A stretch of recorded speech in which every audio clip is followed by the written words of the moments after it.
and they're protected. They're going to hit it pretty hard up the pavé. They're on the right of the screen now, the Dutch. The break caught before they even reach the climb. It's Daniela Bonazzi, the Italian, who leads the charge for the peloton. Gerrans now moves towards the front to support Michael Matthews. Tyler Farrar tries just to delay the inevitable for another few moments. But it's not much longer for Tyler. The powerhouse from Pittsburgh is about to be absorbed. The Dutch still with the cards to play of Terpstra and Bohm. Yeah. And that's Nicky Terpstra in second position in the orange colours. He's on the wheel of Sebastian Langeveld. He's winding up for a big attack as soon as they hit the cobbles. Yeah, you think so. And the Aussies are just on the left of the Belgians now, so the left of the screen. So they're all starting to want to move now to get into position. And you can see there, to the right of the peloton are the Australians. They're moving up. Matthews, he's just lost the wheel ever so slightly of Gerrans, but he's still in a good position. And Stybar moving up towards the front. Former cyclocross world champion. Degenkolb defending his position in the white colours of Germany. Onto the climb for the final time. It is Stybar, Degenkolb. The charge is on for the top. Zenedic Stybar looking to create history for the Czech Republic. Degenkolb, one of the pre-race favourites. Van Avermaet likewise in the blue for Belgium. Well, the gap's not enough. They're trying and they're trying hard, but it's not enough. Van Avermaet now jumps onto the wheel as well across the top. Bosenhagen in the red colours for Norway. Bouhanni still there for France. Matthews was there. He was in about 10th position. This is good. The signs are good for Michael Matthews. It's all going to come back together before this second climb. He's got to get over this next climb, and then he's got to try and ride his way into the finish, but the signs are good. Stybar, he hasn't created the gap that he was searching for. Terpstra is going. Hasn't gone because Degenkolb's got him. This is playing into the hands of the Australians. These guys, they're marking each other out of it.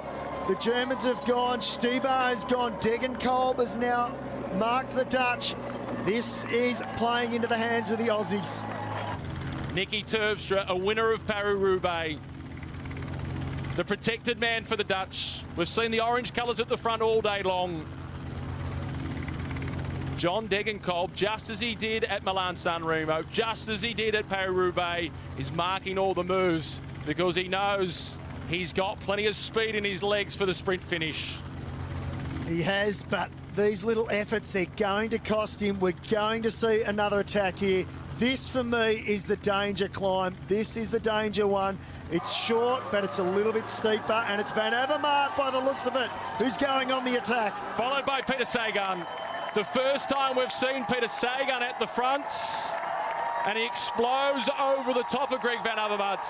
Bosenhagen, Degenkolb, Bouhanni, Michael Matthews.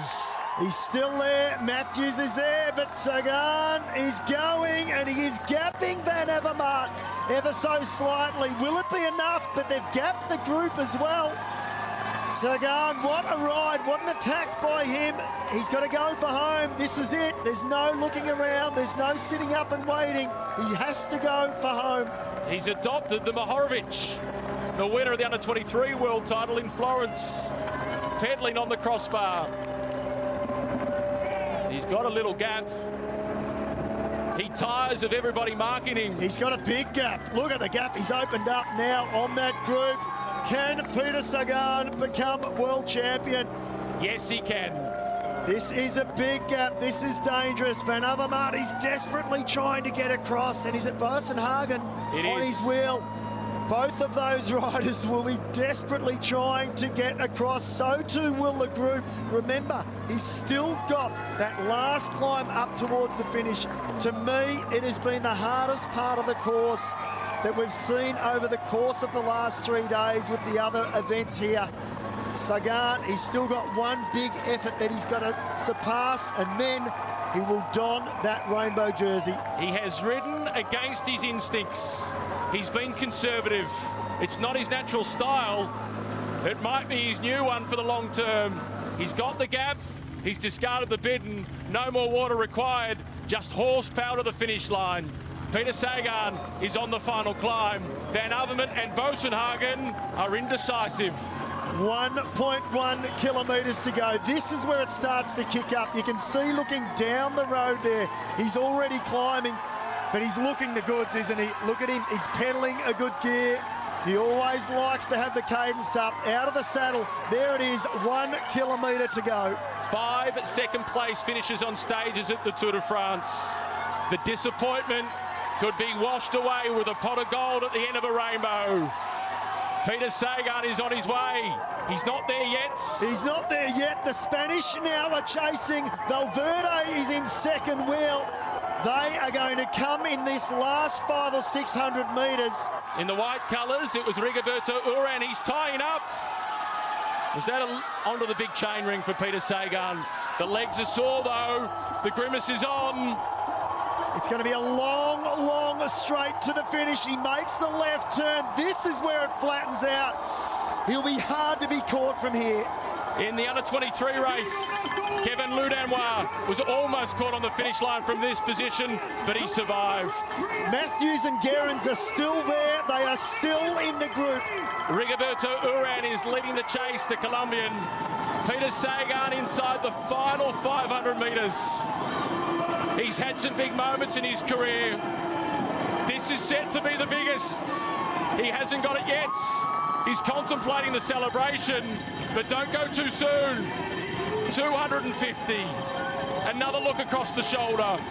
4 green jerseys at the Tour de France, and it's a rainbow that he's looking to collect. Has he got it sealed up? The sprint is on behind. It's Sagan who's going to be the world champion. It's a rainbow jersey for the Slovakian. And the sprint for the minor placings, it's Michael Matthews who'll get the silver medal.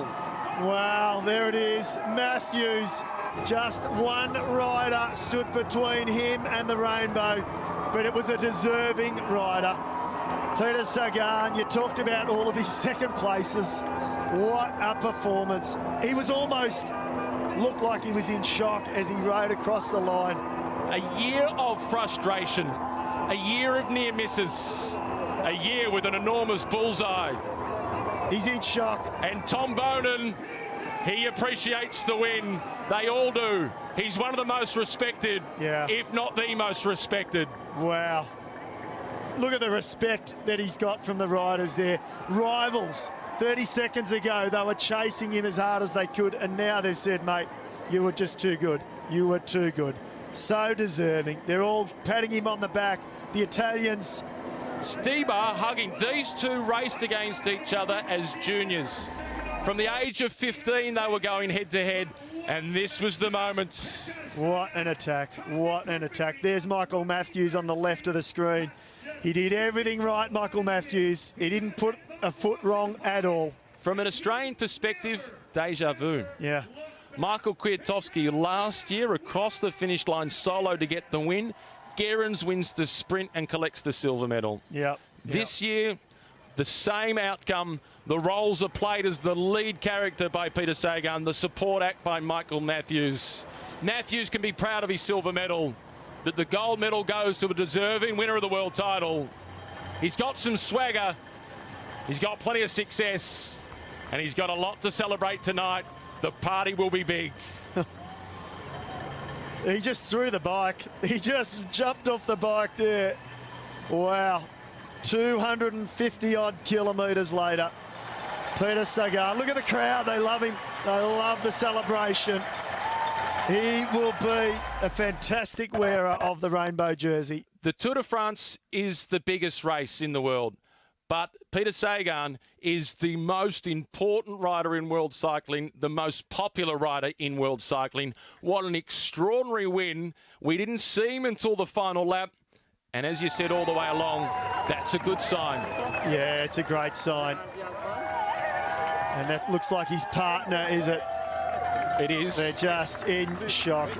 She can't believe it. Wow. I think she can.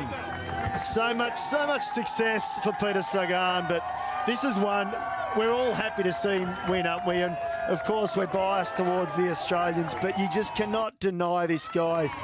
The way he attacks, the way his style, it's what this sport needs. He gives the sport fun, he gives the sport energy, he gives the sport a lot to celebrate.